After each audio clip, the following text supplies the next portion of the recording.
selamat pagi teman-teman. Hari ini kita akan kembali belajar dari kitab Yakobus. Nah, sekarang kita akan mengikuti kelanjutan pembahasan kita dari kitab Yakobus. Sekarang kita akan bahas dari Yakobus 5 ayat 1 sampai 6. Mari saya ajak teman-teman untuk buka di Alkitab masing-masing dan saya akan bacakan untuk kita. Yakobus 5 ayat 1 sampai 6. Beginilah firman Tuhan. Jadi sekarang, hai kamu orang-orang kaya, menangislah dan merataplah atas sengsara yang akan menimpa kamu. Kekayaanmu sudah busuk dan pakaianmu telah dimakan ngengat. Emas dan perakmu sudah berkarat dan karatnya akan menjadi kesaksian terhadap kamu dan akan memakan dagingmu seperti api. Kamu telah mengumpulkan harta pada hari-hari yang sedang berakhir. Sesungguhnya telah terdengar teriakan besar karena upah yang kamu tahan dari buruh yang telah menuai hasil ladangmu dan telah sampai ke telinga Tuhan semesta alam keluhan mereka yang menyabit panenmu. Dalam kemewahan kamu telah hidup dan berfoya-foya di bumi. Kamu telah memuaskan hatimu sama seperti pada hari penyembelihan. Kamu telah menghukum bahkan membunuh orang yang benar dan ia tidak dapat melawan kamu. Sedemikian jauh pembacaan firman Tuhan. Nah, teman-teman pernah mendengar istilah YOLO yang menjadi tema khotbah kita pada hari ini. YOLO atau You Only Live Once. Nah, ada sebuah artikel yang mengatakan bahwa generasi milenial atau kita-kita ini ya, termasuk saya juga, generasi milenial ini adalah generasi YOLO. Istilah YOLO sendiri populer pada tahun 2011 dimulai dari seorang rapper yang mengatakan begini, manusia hidup hanya sekali, karena itu nikmatilah hidup saat ini juga. Nah, terus hidup yang besok bagaimana? Emang gua pikirin. Nah, kira-kira begitu jawaban dari kaum milenial. Jadi sejak saat itu hashtag YOLO menjadi trending topic dan menjadi bahasa gaul kaum milenial di seluruh dunia. Istilah ini menjadi gue banget ya, sehingga setiap kali kaum milenial ini memposting sesuatu, memposting foto-foto di IG atau media sosialnya, waktu dia naik gunung, waktu liburan di pantai, waktu berolahraga ekstrim, atau lagi hura-hura dengan teman-temannya di kafe, di klub malam dan sebagainya, mereka selalu pakai hashtag YOLO. Jadi YOLO ini menjadi istilah yang identik dengan gaya hidup yang mencari kesenangan dan kepuasan saat ini tanpa peduli hari esok. Nah, kalau hari ini kamu masih muda, nikmatilah masa mudamu itu dengan sesuka hati. Party-party, lakukan apapun yang kamu mau. Coba semua yang tidak pernah kamu coba. Daripada kamu penasaran, kalau ada uang habiskan untuk bersenang-senang. Karena YOLO man. Kira-kira begitu yang dikatakan oleh kaum milenial ini. Hidup ini cuma sekali, nikmati. Kalau tidak sekarang dicoba, kapan lagi? Jadi mereka ini hidup seolah-olah hidup ini adalah milik mereka sendiri dan seolah-olah mereka tidak perlu mempertanggungjawabkan hidupnya di hadapan Tuhan Sang Pencipta itu kelak. Teman-teman, tentu saja konsep ini adalah konsep yang berbahaya. Nah, seperti apa bahayanya? Kita akan lihat dalam pembahasan kitab Yakobus dalam pasal ini. Nah, ternyata teman-teman orang-orang kaya yang hidup pada zaman kitab Rasul Yakobus menulis kitabnya ini, mereka ini juga menganut konsep YOLO.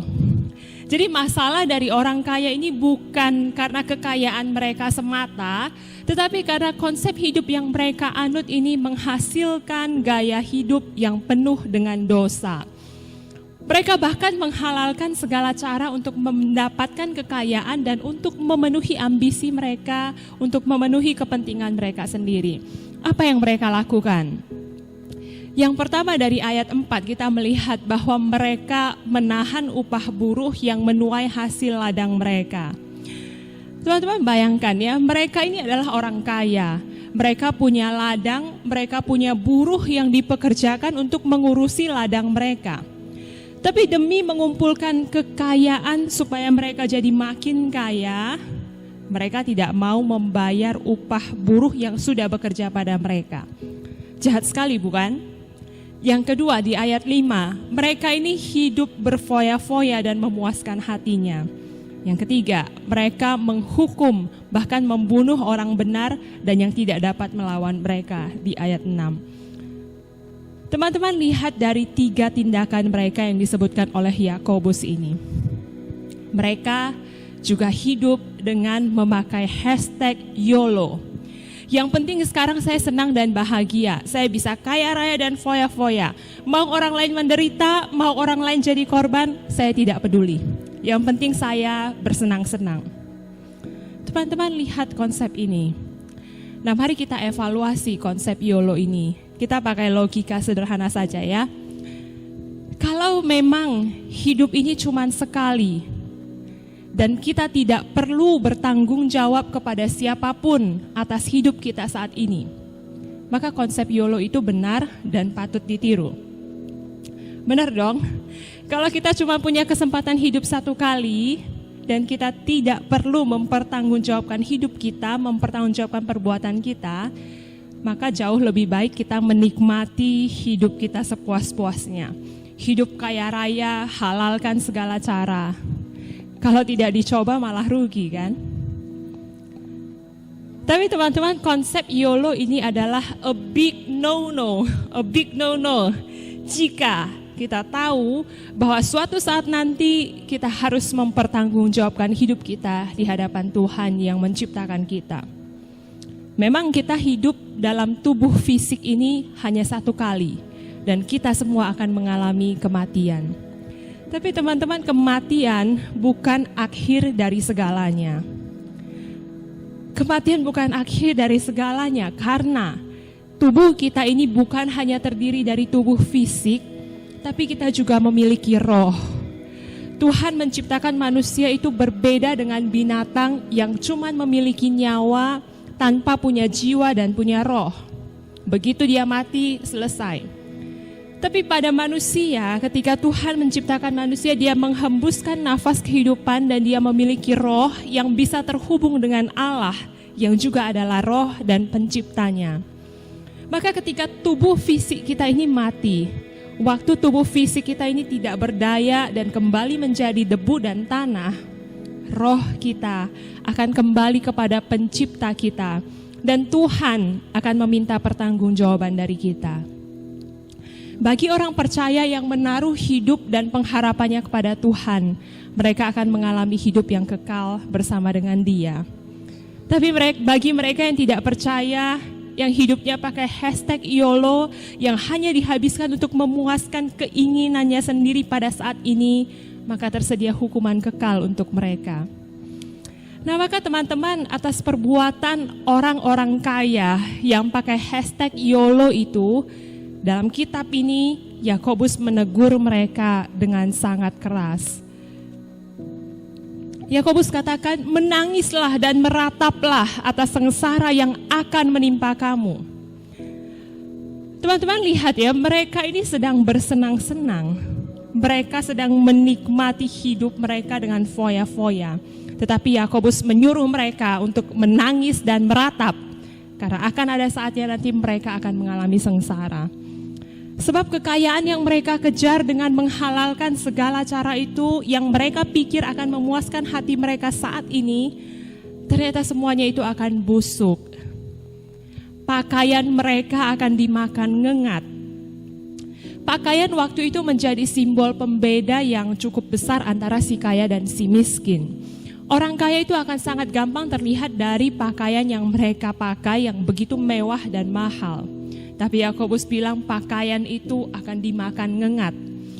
Ngengat itu adalah sejenis serangga yang makanannya adalah kain atau pakaian, yang bisa bikin pakaian atau kain kita itu cepat rusak. Emas dan perak mereka akan berkarat. Coba teman-teman perhatikan, emas dan perak mereka akan berkarat. Alkitab kita tidak salah tulis ya teman-teman. Yakobus waktu menulis ini juga saya yakin bukan karena dia sering bolos waktu sekolah dulu sehingga dia tidak tahu kalau emas dan perak itu adalah logam mulia yang tidak bisa berkarat.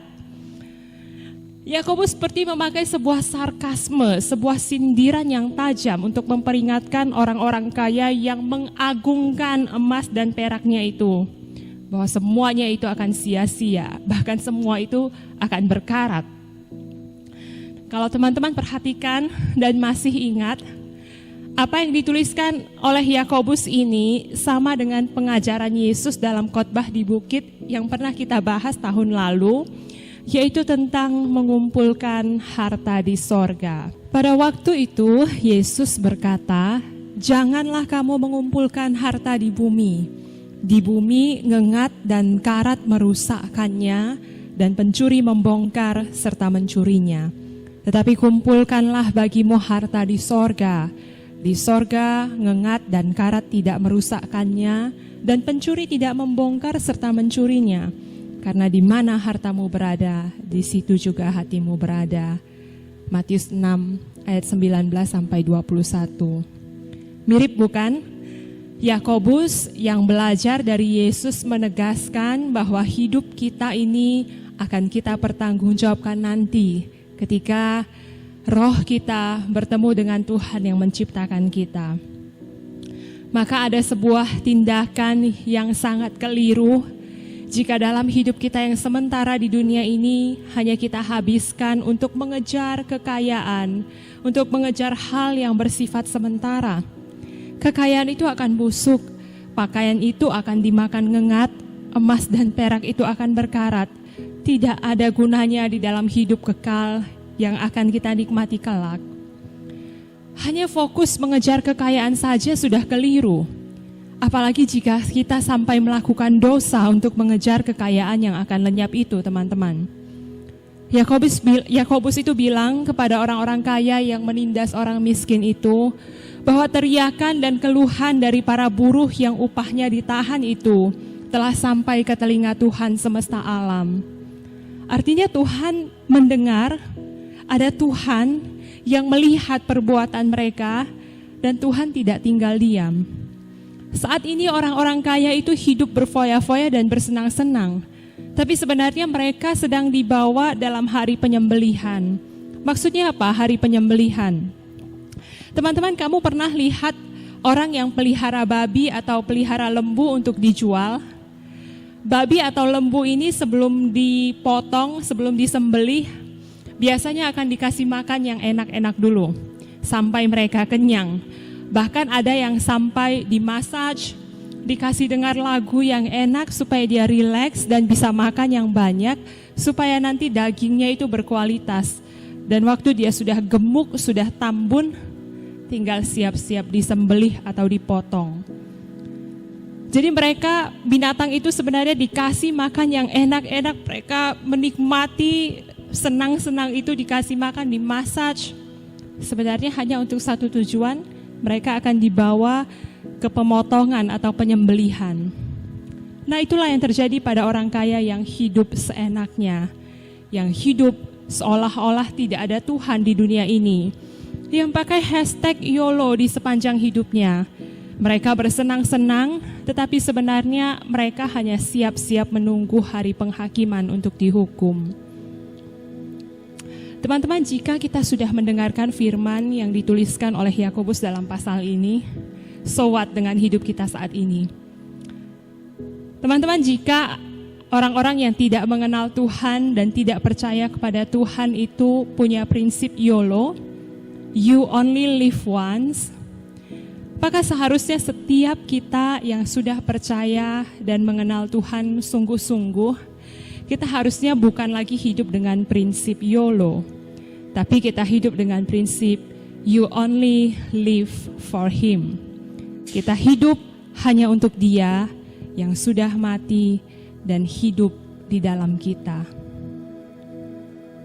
Supaya kita bebas dari penghukuman Allah di zaman akhir nanti, supaya kita bisa hidup selama-lamanya dengan Tuhan, maka Yesus telah mati bagi kita.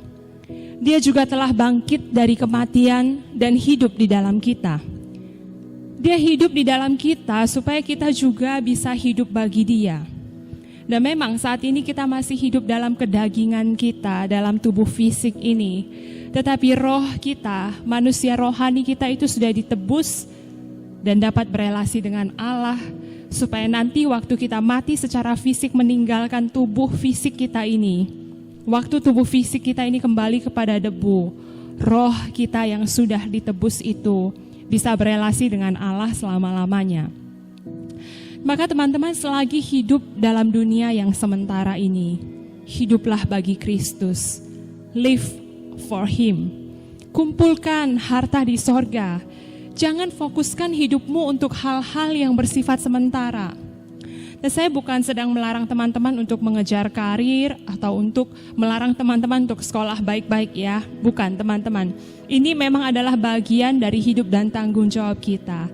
Tapi kalau kita tahu bahwa yang paling utama dalam hidup ini adalah hidup bagi Kristus, maka kita akan menjalankan hidup ini dengan cara yang berbeda.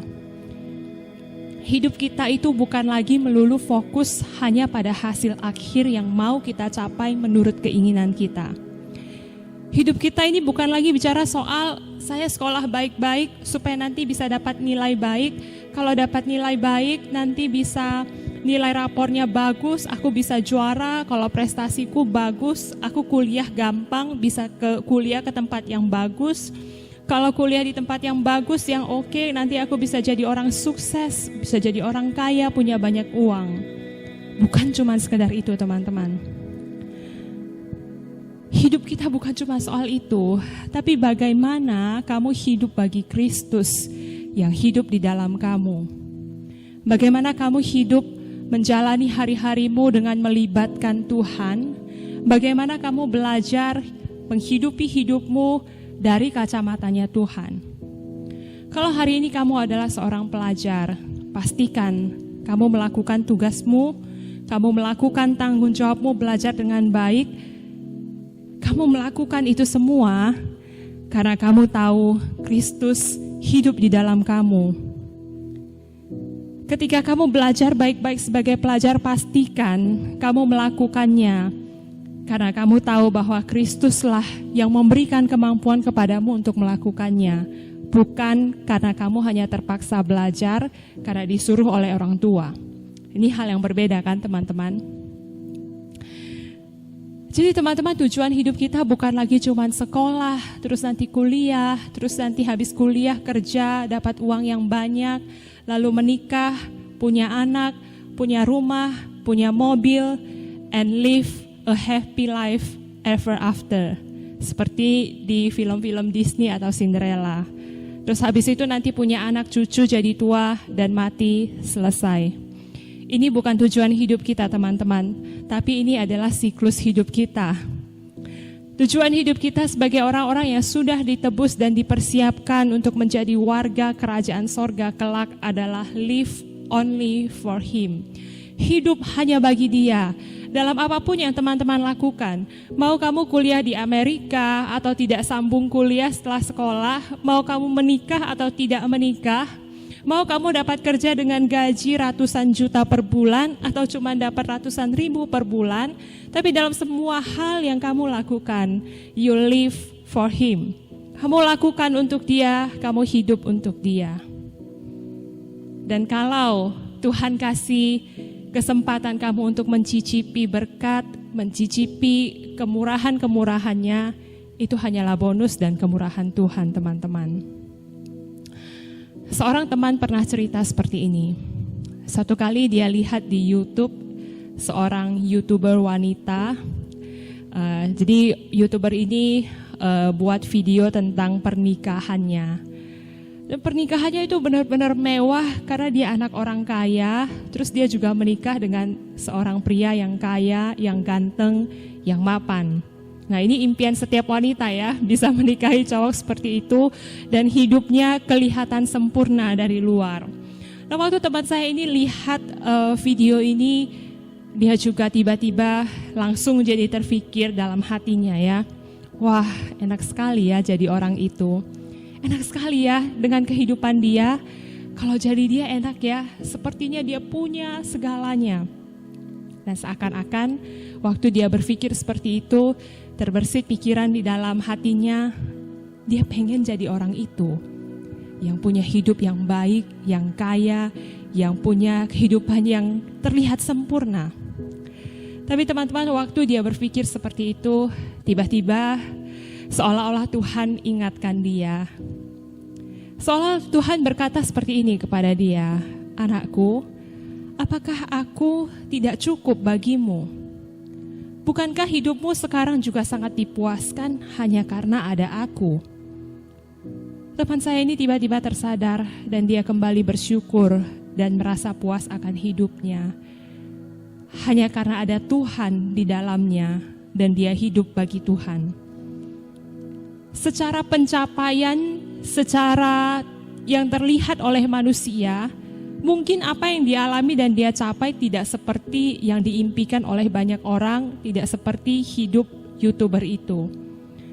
Tapi teman-teman, ketika Tuhan mengingatkan dia bahwa hidupnya bukan tentang itu, hidupnya adalah tentang hidup bagi Tuhan, hidupnya adalah tentang ada Tuhan yang hidup di dalamnya dan dia merasakan puas hanya karena dia punya relasi yang indah dengan Tuhan, hanya karena Tuhan telah menebus hidupnya untuk mengalami satu kehidupan yang indah bersama dia kelak.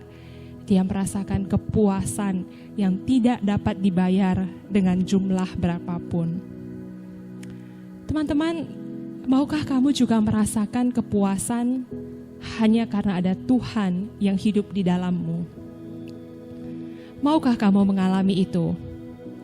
Mendekatlah kepada Allah, teman-teman, dan hiduplah bagi Dia.